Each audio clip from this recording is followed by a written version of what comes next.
Shemai everyone, it's JonnyVR here and I am super excited because delivered this morning on release day, February 22nd, 2023 is PlayStation VR2. So I'm having an upgrade from my existing PlayStation VR headset, which I've had since 2016 when that one came out. So as you can imagine, I'm extremely excited to get my hands on this and to play it and to see what it's like, given how much more technology is in this headset, you know, the haptics, the eye tracking. I'm over the moon that it's arrived, and I'm really happy that it arrived on the release day super early, like before 9 a.m. there was a ring at my doorbell and here it was. So I'm gonna unbox this. I have my old VR accessories to one side so I can like compare the sizes and weights and things like that. It's just gonna be a quick one because I will be wanting to play this as soon as possible, so be sure to click like and subscribe to this channel and to our gaming channel, youtube.com/skybotgaming, where I will be playing all of these games. So for example, this bundle comes with Horizon VR Call of the Mountain. I have played Resident Evil Village, but it comes with a free VR2 update. And I've also got Gran Turismo 7 to give a racing game a go. And when I was also looking on the PlayStation Store, I noticed there was a good number of free demos, including the Star Wars Tales of Galaxy's Edge. So I'll be sure to try out these demos as well. And if you're getting this VR headset, there will be some free demos as well. So I'm going to go ahead and begin to open this. I always love the feeling of opening a new console or accessory, and it's that feeling of what's inside the box. You know, the most exciting thing is having the box, and you know, after you've actually opened it, then I'm gonna need to open. I need to stand up to take this out. So inside the exterior cardboard packaging, you have this box, which I'm gonna need to take out. So there goes right, so this is the box that's inside the exterior packaging, which is very nice. It's cardboard, has the PlayStation symbols and the PlayStation logo on top, and this is what also sort of doubles up as the storage container for PlayStation VR2. So here it is. So let's have a look inside. We have the Horizon Call of the Mountain code, which I will be sure to begin installing right away. We have another USB-C cable to charge the DualSense controllers, and a set of headphones or earbuds to go with the headset.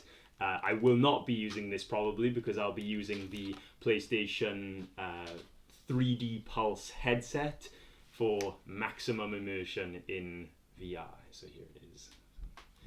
Alright, so then we have a little guarantee book and quick start guide, and it's only very small because it's presumably not that difficult from what I've heard to set up. It will only plug into the front of the console by USB-C. So I'll take away this package. And there we have inside, I'll tilt it forward for you, the headset and the controllers wrapped inside the little packaging. So I'm going to lift up the Sense controllers first. Wow, that's actually lighter than I was expecting. So let me open this. All right. So we have our one Sense controller, and I'll put that to one side. We have second. That's the left-handed one, and this is the right-handed one. And then we have here the headset itself, which feels let me move this box first and then I can put that to one side. And here it is, the headset itself. Let me unwrap this.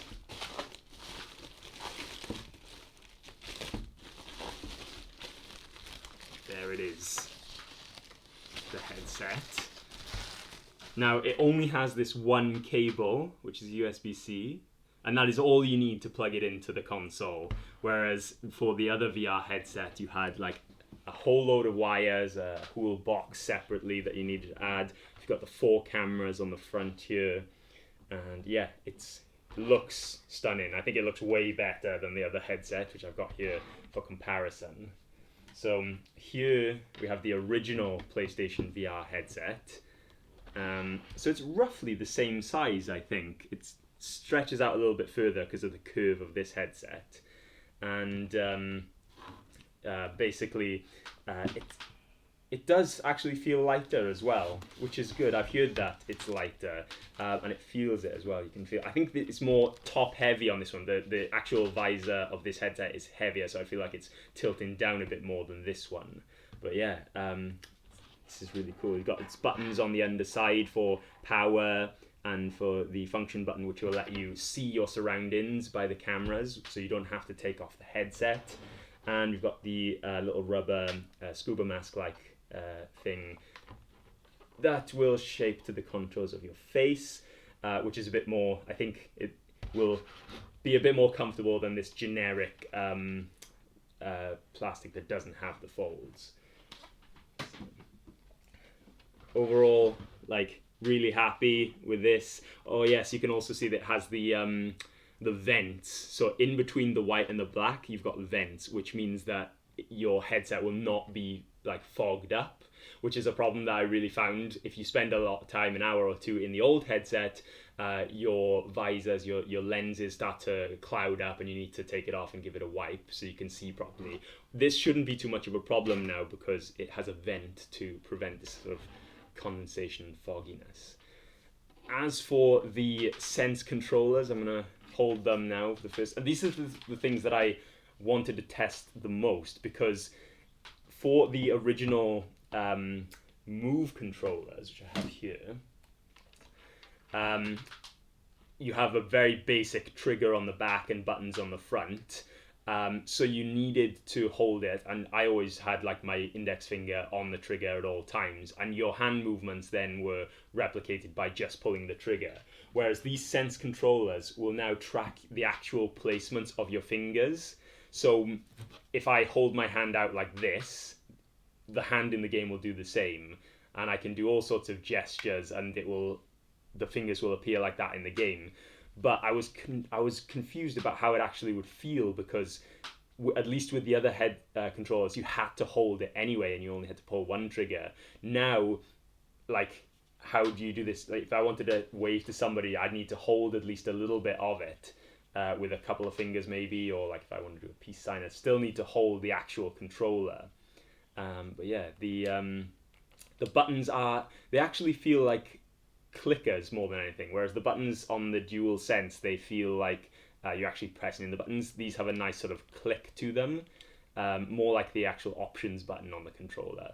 You have the options button on the right, and you have your captures on the left, which is very similar to the Dual Sense, and smaller toggles on the front, and PlayStation buttons on both. And on the back of the controller, you have your touch button, or your grip button. So if I actually grip, that's how I would pick things up, by using my hand and clicking that grip button down. And supposedly on all of this back side of the Sense controller, you'll have the finger touch detection, so it will know where your fingers are placed, and the triggers as well, which have the same adaptive triggers that you can find in the Dual Sense. So yeah, overall, I like the feel of it. I like it's lightweight, lighter than I thought it was going to be. So I'm really excited to give this a go. I'm going to be playing some games on our gaming channel. So be sure to go and click like and subscribe to our gaming channel, youtube.com/skybotgaming.